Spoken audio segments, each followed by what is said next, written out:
आगे और सुनो। अब माँ की ममता कौन नहीं जानता, किनको पता नहीं है कि माँ की ममता क्या होती है, किस प्रकार से माँ की ममता है। अपने औलाद के ऊपर वो अपनी प्रेम की किस प्रकार से दर्शाती है, किनको पता नहीं है। माँ कितनी कृपालु, दयालु,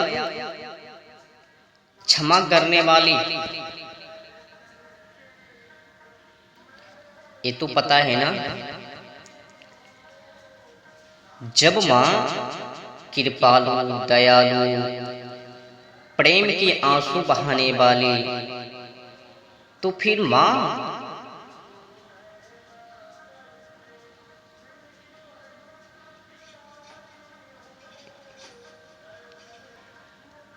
बकरी की मौत क्यों मांगे?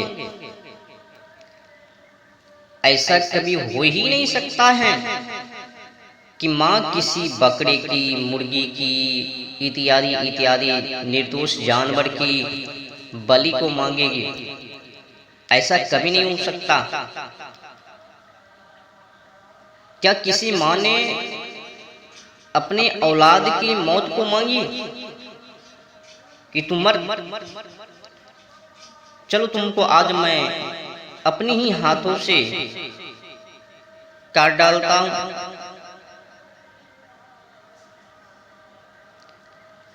ऐसा कभी किसी माँ ने की? नहीं की होगी।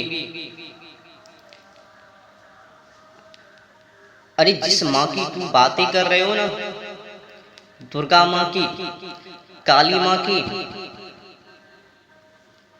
कुसमुंडा माँ की,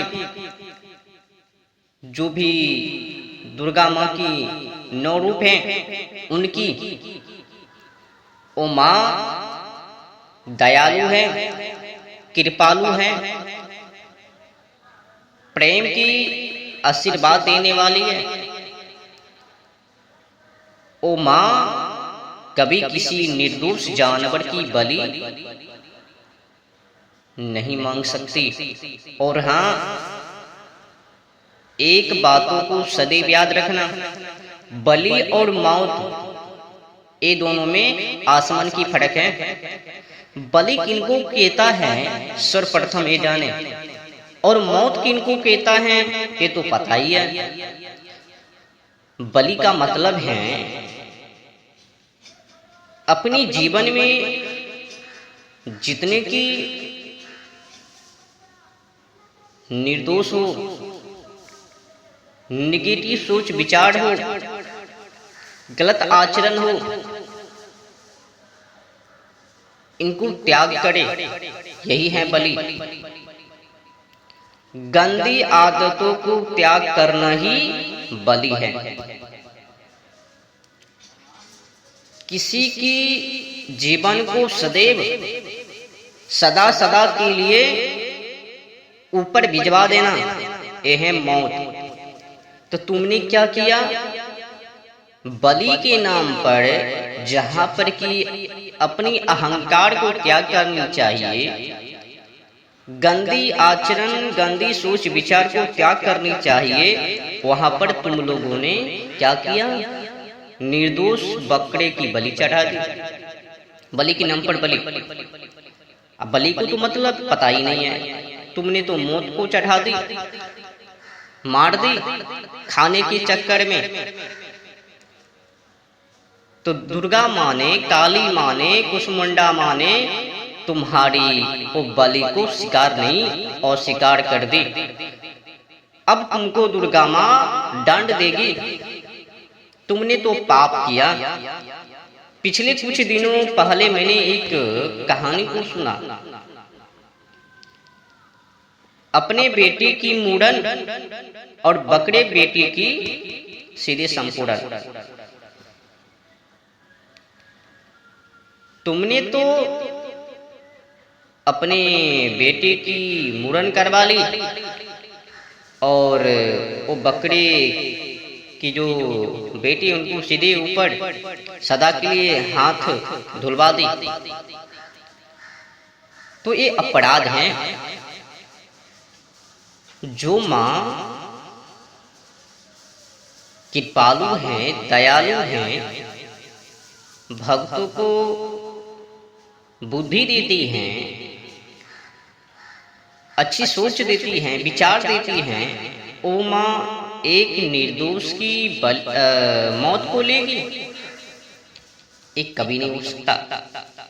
इसमें किसी न किसी जंगली जानवर का हाथ है कि बलि के नाम पर मौत को चढ़ावे और कहे बलि।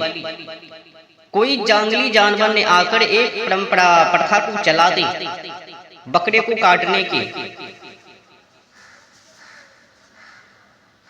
कितना क्रूरता है। मंदिर में जाकर ओम ओम ओम ओम चावल चावल चावल फूल फूल दे देकर, ओहो हो, दुर्गा माँ ने शिकार कर ली, ओहो, एक काली माँ ने शिकार कर ली, फूल खिल गई, बकरे की मौत हो गई और घर ले गई खाली। ओहो, इनमें तो लगता है कि सबसे बड़े शमशान घाट ये मानव का पेट ही है। पिछले कुछ दिनों मैंने पहले एक जानकारी को हासिल की। वो जानकारी क्या है? तो वो जानकारी ये है, कहा तो गया है कि जलाने के लिए, किसी मानव को जलाने के लिए वो लंबी शमशान घाट है। पर बाद में पता चला, जब मैंने ज्ञात की, खोज पड़ताल की, तो पता चला कि सबसे बड़े शमशान घाट तो मानव का पेट ही है।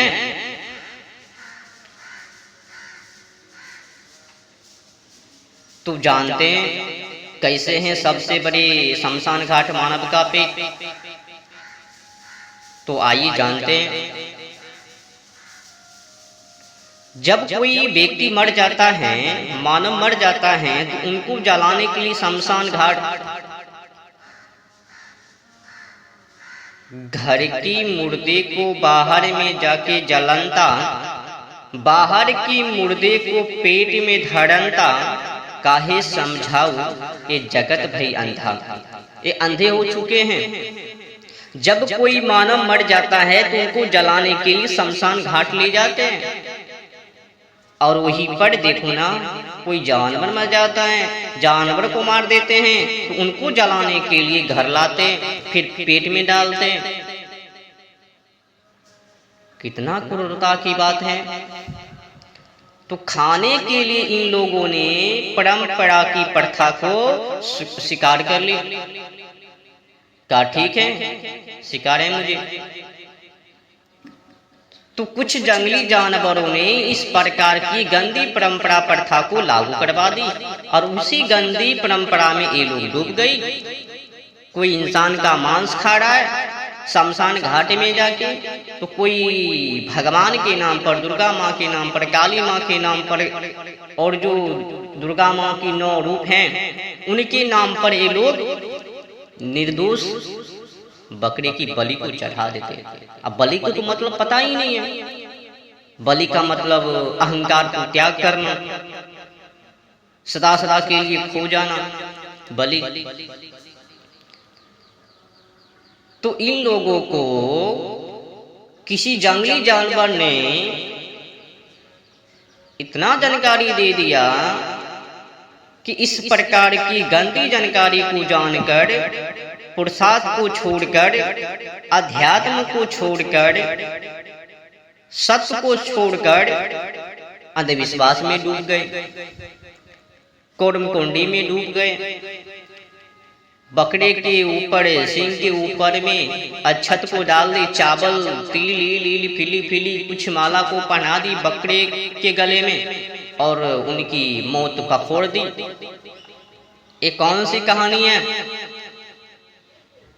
किसी भाई ने सही गाना को गाया है, निर्गुण भजन को। अगर इस गाना को समझा जाए, निर्गुण भजन को समझा जाए तो बेहतर है।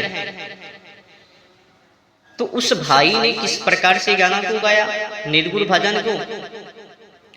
रामा रामा हरे हरे मुर्गी बकरी घड़े घड़े। इस समझिएगा, इसमें समझ की बात है कि मत समझिए क्या कि राम के ऊपर मुर्गी बकरी जोड़ दी। समझने के लिए सोच विचार कीजिएगा। तो किसी भाई ने किस प्रकार से गाना गाया, निर्गुण भजन को गाया। रामा रामा हरे हरे मुर्गी बकरी घड़े घड़े। दिन भर जपे राम राम शाम के बेरा 200 ग्राम। समझ रहे हो ना, भक्त को देखते हो ना, दिन भर तो राम राम हरे कृष्णा जो भी नाम प्रिय है वो जाप कर लेते हैं।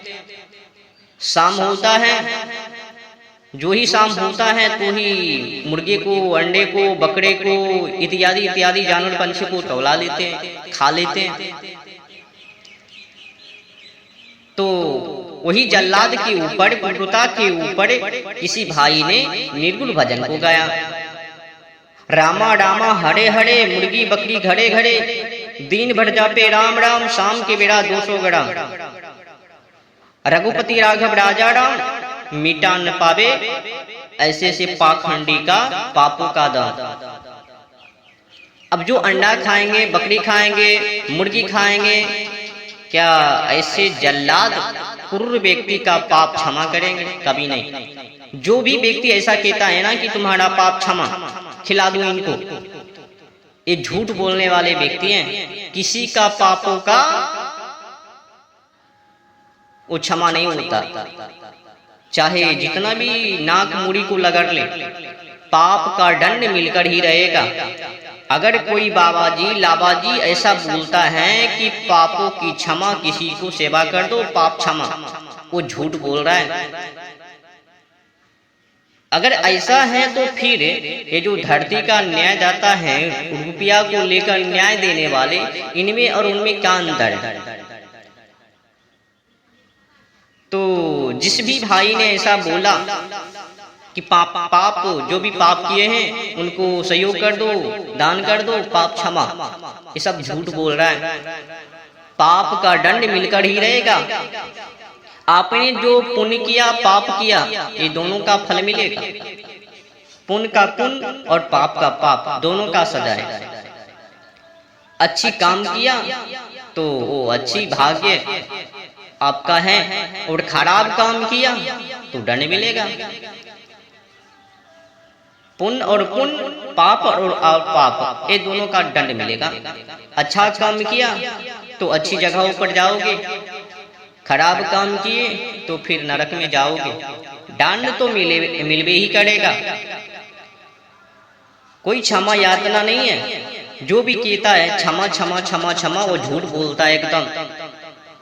वो अपनी काम को बनाने के लिए, भोली भाली भक्त श्रद्धालुओं से लूटने के लिए वो ऐसा एक नियम बना लिया। अब कहेगा लिखा हुआ है तो मैं नहीं मानता। अरे भाई अंतर तो जानो ना, तब तो भगवान की न्याय में वो क्या रुपया लेकर न्याय करता है?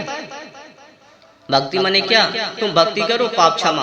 अरे भाई तब तो ये धरती का जो न्याय दाता है ये भी तो रुपया लेकर न्याय करता है। कहेगा नहीं नहीं नहीं, ये तो धरती का न्याय है, वो है, वो कुछ भी कर सकता है। ऐसा कुछ भी नहीं कर सकता। जिस भी नियम को उसने बनाया, परमपिता परमेश्वर ने जो भी नियम को बनाया, उस नियम का उल्लंघन वो नहीं कर सकता। उसी नियम के अनुकूल उनको भी चलना पड़ेगा। अगर उल्लंघन करेगा तो फिर कौन मानेगा उनकी नियम को? कोई नहीं मानेगा। तो भगवान कुल मिलाकर नियम को नहीं तोड़ सकता। जो पाप किया उस पापों का दंड वो भगवान देगा ही देगा। पाप और पुण्य का हिसाब किताब वो भगवान देगा ही देगा। अगर नियमों का उल्लंघन करेगा तो फिर भगवान और ये धरती का जो न्यायदाता है, रुपया लेकर न्याय देने वाले, चोर लुटेरे को सपोर्ट करने वाले, और हाँ ऐसे में अगर पाप को क्षमा करते रहेंगे तो फिर लोग अपराध करेंगे बड़े बड़े। तो झूठ बोलने वाले को घेर लिया जाए। जो भी झूठ बोलता है कि तुम ये करो, वो दान करो और तुम्हारा पाप सब क्षमा हो जाएगा, ऐसे ऐसे गद्दारों को, क्रूर व्यक्ति को पकड़ो या तुम वहां से भागो। अगर ऐसे ऐसे जल्लाद व्यक्ति की बातों को सुनोगे ना तो नरक में ही रहोगे। पाप का दंड मिलता है, नरकों में जाना पड़ता है। और हाँ, आपने जो पुण्य का काम किया उनका भी फल मिलेगा। पाप और पुण्य दोनों का फल मिलता है। जस करोगो तस भोगोगो। इसमें कोई खांसी करने की नहीं। अब आगे की समस्या जानो। चर्चा मौत और बलि की। तो बलि का मतलब है अहंकार को त्याग करना, और मौत का तो सब कोई व्यक्ति जानता ही है, जीवन से सदा सदा के लिए प्राण को पखोड़ देना, ये मौत। जब कोई माँ अपनी औलाद की बलि को